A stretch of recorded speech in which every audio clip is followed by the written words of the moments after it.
It was December 17th, 2001, when the dark shaman sat atop Blue Mountain with a friend listening to POD's Youth of a Nation. She then turned the radio off and looked sharply at the dark shaman, asking, "You know it's the end of the world, right?"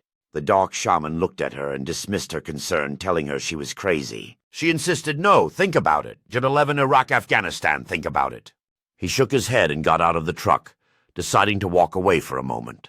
They found themselves in a park on top of Blue Mountain, enveloped by towering trees that overlooked the city below. The dark shaman walked a few feet away and then turned back to look at her in the truck.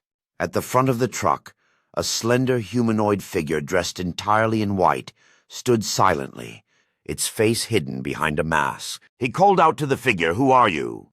The creature turned its head and came directly toward him with deliberate steps. Suddenly everything was engulfed in white light, blinding and all-consuming. The dark shaman found himself standing at the foot of a towering messiah, over 30 feet tall, with a strong square jaw and a stout frame. He gazed upward in amazement, momentarily speechless, then finally said aloud, "I am glad to have finally found you." He didn't understand much, so when the messiah expressed pleasure, the dark shaman hesitated and asked, "Why are you pleased?" Then a mechanical voice or entity spoke to him, revealing a vision. It explained that it would take both him and the girl and hide them away for things to come. The vision shifted, showing them running into a glowing golden pyramid. Then suddenly the scene changed. The tree behind them was highlighted before transforming into a Roman monolithic pillar.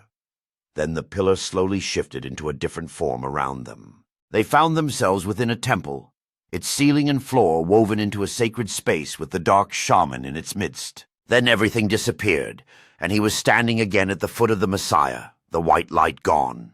He was shown that the girl was nearby waiting for him just beyond his sight. Confused and uncertain, the dark shaman excused himself, thanking the messiah for intervening that night. He climbed back into the truck, and she immediately started it up, her engine roaring to life.